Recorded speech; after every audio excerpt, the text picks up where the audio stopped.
Everyone, welcome back to education भैया। आज की वीडियो में हम लोग पढ़ने वाले हैं द बर्थ चैप्टर को, जिसे लिखा है एजे क्रॉनिन। वैसे क्या तुम्हें पता है, ये जो तुम्हारा पूरा चैप्टर है ना, ये बस एक छोटा सा पार्ट है एक बड़े से सिटाडेल का। और इस कहानी में हम एक डॉक्टर के बारे में जानेंगे जो एक जस्ट जन्म लिए हुए बच्चे को मरने से बचाता है, या इन शॉर्ट तुम कह सकते हो एक ऑलमोस्ट मरे हुए बच्चे को वापस जिंदा कर। देखो, ज्यादा नहीं बताऊंगा, बिना स्पॉइलर के इस चैप्टर के एक्सप्लेनेशन को हम लोग स्टार्ट करते हैं। लेकिन उससे पहले इस चैप्टर के कुछ कैरेक्टर्स के बारे में जान लेते हैं। और हाँ, अगर तुम चैनल में नए हो तो चैनल को सब्सक्राइब जरूर कर, और अगर आगे चल के वीडियो पसंद आता है तो वीडियो को लाइक भी कर ले। तो चलो अब जल्दी से कैरेक्टर के नेम्स जानते हैं। हाय, मेरा नाम है डॉक्टर एंड्रयू और मैं एक न्यूली क्वालिफाइड डॉक्टर हूँ और मैं डॉक्टर पेज के अंडर काम करता हूँ। डॉक्टर पेज एक बहुत बड़े डॉक्टर हैं, बट वो पैरालाइज्ड हैं, इसलिए वो खुद का काम खुद से नहीं कर पाते हैं, इसलिए मैं उनका सारा काम संभालता हूँ। हेलो, मेरा नाम है जोई मॉर्गन और मैं माइंस के एरिया में काम करता हूँ। आसान शब्दों में मैं पत्थर तोड़ने का काम करता हूँ जी। मैं एक बहुत ही छोटे से टाउन वेलिस टाउन में रहता हूँ। पर पता है, दुख की बात तो ये है कि मैं पूरे 20 साल से कोशिश कर रहा हूँ, लेकिन फिर भी मेरा बच्चा नहीं हो रहा है। हाय, मेरा नाम है सुजैन मॉर्गन। लोग मुझे मिसेस मॉर्गन कह के भी बुलाते हैं और मैं अपने पहले बच्चे को एक्सपेक्ट कर रही हूँ। पता है, भगवान ने पूरे 20 साल बाद जाकर मुझे बच्चा दिया। पिछली बार भी बर्थ चैप्टर को अपलोड करा था, लोग बस कमेंट में यही पूछ रहे थे कि इनका बच्चा 20 साल से हो क्यों नहीं रहा है। अबे चैप्टर पे ध्यान दे दो, चैप्टर की चीजें याद नहीं रहेगी, बस दूसरों के पर्सनल लाइफ में उंगली करनी है। चलो दूसरे कैरेक्टर्स को देख। हेलो, मैं फोर्थ कैरेक्टर हूँ और मैं मॉर्गन की मम्मी हूँ। मैं 70 साल की हूँ। देखो, मेरे तो बाल भी सफेद हो चुके हैं। हाय, मैं हूँ फिफ्थ कैरेक्टर और मैं एक मिडवाइफ हूँ। नहीं, तुम लोग गलत समझ रहे हो। मैं किसी की पत्नी वत्नी नहीं हूँ। मिडवाइफ एक टाइटल है जो हम नर्स लोगों को दिया जाता है, उन्हें जो प्रेगनेंसी, बर्थ जैसे चीजों को हैंडल करने के लिए ट्रेन। पर पता है, मैं बहुत जल्दी डर जाती हूँ और हार मान जाती हूँ। देखो, ये तो हो गए 5 कैरेक्टर्स। इसके अलावा एक और छठा कैरेक्टर है जिनका नाम है क्रिस्टीन। और ये जो क्रिस्टीन है ना, ये डॉक्टर एंड्रयू की गर्लफ्रेंड है और इसके अलावा इनका इस पूरे चैप्टर में और कोई भी काम नहीं। क्रिस्टीन के बारे में बेसिक नॉलेज रख लो, ये एक स्कूल की टीचर है और ये डॉक्टर एंड्रयू को अपने साथ शादी करने के लिए बोल रही है। That's it. तो यही थे तुम्हारे पूरे 6 कैरेक्टर्स और यही 6 कैरेक्टर्स तुम्हें पूरे के पूरे चैप्टर में देखने को मिलेंगे। तो चलो अब जल्दी से चैप्टर के एक्सप्लेनेशन स्टार्ट करते हैं। मैं अपने घर की तरफ वापस जा रहा था। ये इवनिंग बहुत डिसअपॉइंटिंग। देखो, डॉक्टर एंड्रयू का उनकी गर्लफ्रेंड क्रिस्टीन के साथ झगड़ा हो गया था और यही वो रीजन था जिस वजह से डॉक्टर एंड्रयू बहुत ज्यादा डिसअपॉइंटेड। इसलिए जो डॉक्टर एंड्रयू होते हैं ना, वो धीरे धीरे चलते हुए अपनी घर की तरफ जा रहे होते हैं। वो अपने घर के पास पहुंचते वो देखते हैं कि जोई मॉर्गन उनके घर के गेट के सामने खड़ा है। और जो जोई मॉर्गन था ना, वो पिछले 1 घंटे से उनके गेट के सामने खड़ा था और तो और वो पैनिक में सीढ़ी के ऊपर नीचे बार बार कर रहा। चलो देखते हैं आखिर जोई मॉर्गन डॉक्टर एंड्रयू के घर के सामने क्यों खड़ा। डॉक्टर एंड्रयू, मैं आपको देखकर बहुत ज्यादा खुश हूँ। मैं बहुत ज्यादा ग्लैड फील कर रहा हूँ। आप प्लीज मेरे साथ मेरे घर चलिए, क्योंकि रात के 12 बज रहे हैं और मेरी वाइफ को आपकी बहुत ज्यादा जरूरत है। जो बस तुम 2 मिनट रुको, मैं जल्दी से बैग लेके आता हूँ। ओहो, तुम्हारी गंदी सोच। एंड्रयू एक डॉक्टर है और जोई मॉर्गन की वाइफ का बच्चा होने वाला है, इसलिए जोई मॉर्गन डॉक्टर एंड्रयू के गेट के पास आया था। और कोई आलतू फालतू सा रीजन मत बना लेना। देखो, ऐसे तो डॉक्टर एंड्रयू कोई भी प्रॉब्लम को बहुत ही इजीली सॉल्व कर लेते हैं, लेकिन आज उनका दिन बिल्कुल भी अच्छा नहीं गया था उनकी गर्लफ्रेंड क्रिस्टीन की वजह। इसलिए जो डॉक्टर एंड्रयू है ना, वो बहुत ही ज्यादा डल और लिस्टलेस दिखाई दे रहे थे। इसके बाद मैं अपने घर नंबर 12 ब्लाइना टेरेस से निकल जाता हूँ। वैसे ये नाइट बहुत ज्यादा डीप, कूल और मिस्टीरियस था। एंड्रयू को बिल्कुल भी अंदाजा नहीं था कि आज की रात उसका ब्लेनली टाउन में फ्यूचर तय होने वाला है। डॉक्टर एंड्रयू जोई मॉर्गन के साथ चलते चलते उसके घर पहुंचते हैं, लेकिन जो जोई मॉर्गन होता है ना, वो खुद के घर में घुसने से मना कर देता है, क्योंकि जो जोई मॉर्गन था ना, वो अपनी वाइफ और अपने बच्चे के साथ कुछ भी गलत होता नहीं देख सकता था, या फिर तुम कह सकते हो वो अपनी वाइफ को बिल्कुल भी पेन में नहीं देख सकता था। इसलिए जोई मॉर्गन डिसाइड करता है कि वो घर के बाहर ही खड़ा रहेगा जब तक बच्चे का डिलीवरी नहीं हो जाता है। आप अंदर जाइए, मैं आपके साथ नहीं आ सकता। मुझे पता है आप हमारे लिए जो भी करोगे ना, वो बेस्ट ही करोगे। अब यहाँ से आपको ही संभालना होगा। जैसे ही मैं अंदर घुसता हूँ, मुझे एक पतली सी सीढ़ी देखने को मिलती है जो मुझे एक छोटे से रूम की तरफ ले जाती है। वैसे तो वो रूम क्लीन था, बट पुअरली फर्निश्ड था, यानी कि उस रूम में कारपेंटरी का काम अच्छे से नहीं किया हुआ। उस रूम में थोड़ी सी रोशनी थी, पर वो भी सिर्फ एक टेबल लैंप के चलते। देखो, उस रूम में 3 औरतें थी। पहली थी मिसेस मॉर्गन, जिनका नाम सुजैन भी है और उनका बच्चा होने वाला था। दूसरी थी मॉर्गन की ओल्ड मदर और तीसरी थी मिडवाइफ, जिन्हें तुम नर्स भी बोल सकते। ये डॉक्टर के रंग कुछ बदले बदले लग रहे हैं।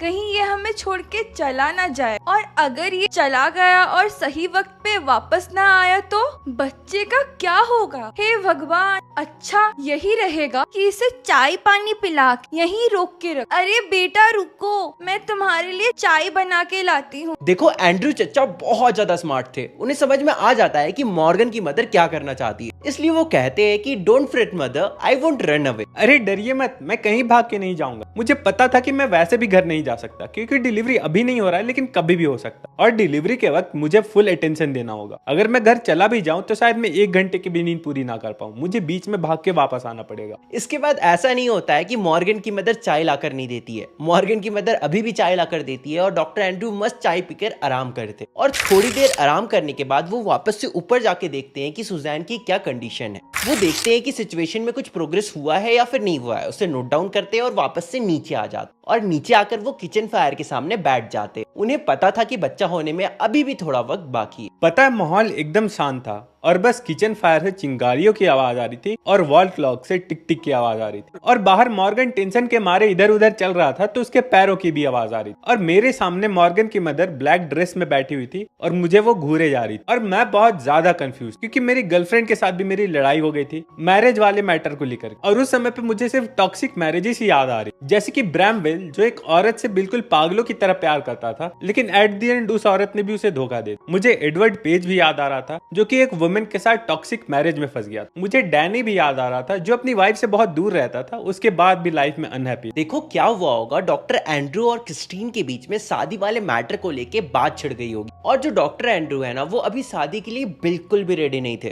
क्योंकि देखो एक चीज तो तुम्हें मानना पड़ेगा कि हम आसपास की चीजों से बहुत ज्यादा इन्फ्लुएंस होते हैं, वैसे ही डॉक्टर एंड्रू भी थे। उनके आसपास के जितने भी लोग थे जिन्होंने शादी की थी उनका एक्सपीरियंस बिल्कुल भी अच्छा नहीं था। अभी थोड़ी ही देर पहले डॉक्टर एंड्रू ने तुम्हें बहुत सारे टॉक्सिक मैरिजेस के बारे में बताया था, जिसमें जो लोग थे ना वो ना अपनी वाइफ के साथ रह के खुश थे, ना ही वो अपनी वाइफ से दूर रह के खुश। इसलिए जो डॉक्टर एंड्रू थे ना वो अपनी गर्लफ्रेंड क्रिस्टीन से शादी नहीं करना चाहते। लेकिन देखो क्रिस्टीन को भी गलत नहीं कह सकते क्योंकि रिलेशनशिप में ना एक पॉइंट ऑफ टाइम आता है जो तुम्हें कमिटमेंट देना होता है, और यहाँ पे क्रिस्टीन का वो टाइम आ चुका था, और जो क्रिस्टीन थी ना वो डॉक्टर एंड्रू से कमिटमेंट मांग रही थी। इसलिए डॉक्टर एंड्रू और क्रिस्टीन के बीच में थोड़ी बहुत अनबन या झगड़ा कह सकते हो हुआ होगा। यहाँ पे ये सभी चीजों के बारे में डॉक्टर एंड्रू सोच रहे होते हैं, और फिर अचानक से वो दिमाग से सोचना बंद कर देते हैं और दिल से सोचना स्टार्ट कर देते हैं। और जब डॉक्टर एंड्रू अपने दिल से सोचते हैं तब उन्हें क्रिस्टीन की सुंदर सुंदर आंखें दिखाई देती है, और वो इमेजिन करने लगते हैं और सोचने लगते हैं कि आखिर कैसे उनका और क्रिस्टीन के बीच में जो मैरिज होगा ना वो फेल हो सकता है। वो सोचते हैं कि हमारा मैरिज तो कभी फेल हो ही नहीं सकता क्योंकि हम दोनों एक दूसरे के लिए बहुत ज्यादा परफेक्ट। ये सारी थॉट्स जो डॉक्टर एंड्रू होते हैं वो अपने पैरों को स्ट्रेच करके अपनी चिन को अपने चेस्ट पे रख करके फायर को देखते हुए आराम से सोच रहे होते। जो डॉक्टर एंड्रू थे ना वो क्रिस्टीन की थॉट्स में एकदम से खो चुके कि तभी मॉर्गन की मदर डॉक्टर एंड्रू से कुछ पूछती है, और जो डॉक्टर एंड्रू होते हैं ना वो एकदम से चौंक जाते हैं। होता है ना कभी कभी तुम कुछ सोच रहे होते हो और अचानक से कोई पूछ दे तो तुम चौंक जाते, वही चीज डॉक्टर एंड्रू के साथ भी होती। डॉक्टर एंड्रयू, सुजैन नहीं चाहती है आप उसकी डिलीवरी के वक्त उसे क्लोरोफॉर्म, अगर ये उसके बच्चे के लिए हार्मफुल है तो। देखो क्लोरोफॉर्म का यूज किसी को बेहोश करने के लिए किया जाता है। यूजुअली बच्चे के डिलीवरी के वक्त माँ को क्लोरोफॉर्म दिया जाता है ताकि उन्हें ज्यादा दर्द ना हो, ज्यादा कुछ फील ना हो। लेकिन यहाँ पे तुम्हें माँ की ममता देखने को मिल रही है कि कैसे सुजैन उस दर्द को सहने के लिए भी रेडी है, बस उसके बच्चे को कुछ भी ना होना चाहिए। सुजैन नहीं चाहती उसे क्लोरोफॉर्म दिया जाए अगर उससे उसके बच्चे को हार्म है तो। अरे डरिए मत माँ जी, ये तो सिर्फ एनेस्थीसिया है, इससे माँ और बच्चे दोनों सेफ रहेंगे, किसी को कुछ नहीं होगा। इसके बाद मुझे ऊपर से नर्स की आवाज आती है और मैं क्लॉक की तरफ देखता हूँ तो 3:30 बज रहे, इसलिए मैं उठकर बेडरूम की तरफ जाता हूँ और मुझे पता चल चुका था कि अब मेरे काम करने का वक्त आ चुका, और हम 1 घंटे तक लगातार बहुत ही स्ट्रगल करते हैं, और सुबह की पहली रोशनी आते ही जो कि पर्दों के बीच से आ रही थी, बच्चे का जन्म होता है। पर तभी मुझे ये फील होता है कि अरे ये बच्चा तो लाइफलेस है। ये जो बच्चा था ना ये पूरे मॉर्गन फैमिली और डॉक्टर एंड्रू जिनका ये पहला केस था उस टाउन में, इन दोनों ही के लिए बहुत ज्यादा इंपॉर्टेंट था। लेकिन अब ये जो बच्चा था ये बिल्कुल लाइफलेस था, ये बिल्कुल भी मूव नहीं कर रहा था। इस मोमेंट में जो एंड्रू थे ना वो बहुत ज्यादा डर जाते हैं और सोचने लगते हैं कि अब वो क्या जवाब देंगे, और उस प्रॉमिस का क्या जो उन्होंने जोई और सुजैन दोनों के साथ किया था। डॉक्टर एंड्रू ने ये प्रॉमिस किया था कि वो माँ और बच्चे को कुछ भी नहीं होने देंगे। पता है यहाँ पे डॉक्टर एंड्रू के पास बिल्कुल भी समय नहीं था, या तो वो बच्चे में दोबारा जान डाल सकते थे या फिर वो माँ को बचा सकते थे, क्योंकि सुजैन जो कि उस बच्चे की मदद थी ना उनका भी कंडीशन बहुत ज्यादा वर्स्ट होते जा रहा था। मेरे पास बिल्कुल भी वक्त नहीं था कि मैं किसी एक फैसले पर आ सकूं। मैं उस बच्चे को बचाना चाहता था पर सुजैन की हालत बिल्कुल ही खराब होते जा रही। इस मोमेंट पे जो डॉक्टर एंड्रू होते हैं ना वो उस बच्चे को मिड मिडवाइफ को दे देते हैं और बोलते हैं कि तुम ही इस बच्चे को भी संभालो, मैं तब तक इस बच्चे की माँ को ठीक करता हूँ। इसलिए मैं उस बच्चे को नर्स को सौंपकर सुजैन के पास चला जाता हूँ और मैं ये देखता हूँ कि सुजैन बेड पर कोलैप्स्ड है और उसके पल्स बहुत ही लो हैं, यानी कि उसकी हार्ट बीट बहुत लो होते जा रही है। ऐसा लग रहा था मानो सुजैन की बॉडी में बिल्कुल भी स्ट्रेंथ नहीं बचा। इसलिए मैं सुजैन को जल्दी से एक इंजेक्शन देता हूँ और एक हाइपोडर्मिक सिरिंज लटकाता हूँ जो सुजैन को रिकवर करने में हेल्प करता है। और इसके कुछ वक्त बाद ही सुजैन रिकवर करने लगती है, उसके हार्ट बीट में स्ट्रेंथ आने लगता है और वो धीरे धीरे ठीक होने लगती है। इसके बाद डॉक्टर एंड्रू बिना एक भी सेकंड बर्बाद किए हुए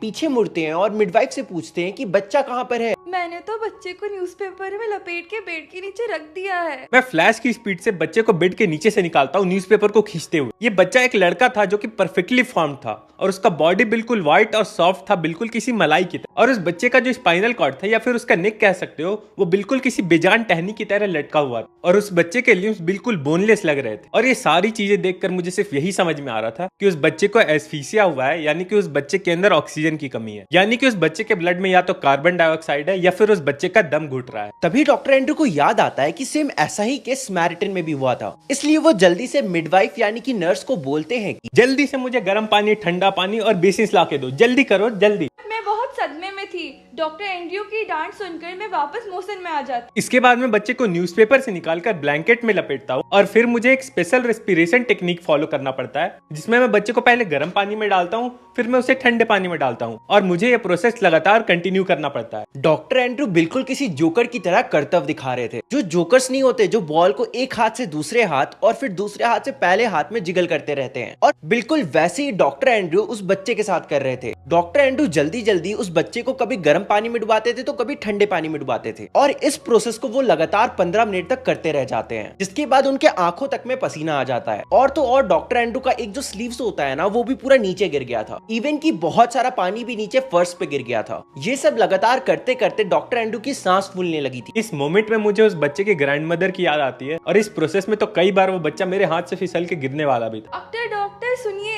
ये बच्चा स्टिल बॉर्न है, अब हम कुछ भी नहीं कर सकते। मैं मिडवाइफ की एक बात नहीं सुनता हूँ, क्योंकि मैं उस मेहनत को वेस्ट नहीं होने दे सकता था जो मैं उस बच्चे को बचाने के लिए पिछले आधे घंटे से कर रहा था। और फिर मैं एक लास्ट ट्राई करता हूँ, उस बच्चे के चेस्ट को रफ टॉवल से जोर जोर से रगड़ने लगता हूँ और फिर होता है एक मिरेकल, एक चमत्कार। और ये देखकर मैं खुश हो जाता हूँ और अपने एफर्ट्स को और भी ज्यादा बढ़ा देता हूँ ताकि मैं उस बच्चे को पूरी तरह जल्दी जिंदा कर पाऊँ। इसके बाद वो जो बच्चा होता है ना, वो सांस लेने लगता है और उसके नोज से म्यूकस भी निकलने लगता है और तो और वो बच्चा रोना भी स्टार्ट कर देता है। ये सब देखकर डॉक्टर को रियलाइज हो जाता है कि अब वो बच्चा जिंदा है और अब वो बच्चा बिल्कुल भी लाइफलेस और बोनलेस नहीं दिख रहा था। इवन कि उस बच्चा का बॉडी जो व्हाइट कलर में चेंज होने लगा था, वो अब वापस से पिंकिश कलर में चेंज होने लगता है। और ये देखकर जो मिडवाइफ होती है ना, वो भगवान से, गॉड से प्रे करने लगती है, क्योंकि उसे इस चमत्कार पे बिल्कुल भी विश्वास नहीं हो रहा था। इस मोमेंट पे मैं बहुत ज्यादा थक चुका था, मुझे बहुत वीक फील हो रहा था क्योंकि मैंने बहुत एफर्ट लगाया था मॉर्गन फैमिली के बच्चे को बचाने के। इस मोमेंट पे पूरा रूम बिखरा हुआ था, जैसे कि towel, blanket, basin, solid instruments, hypodermic syringe, ever, kettle वगैरह वगैरह। और जो सुजैन थी ना, वो अभी भी एनेस्थीसिया के नशे में सपने देख रही थी।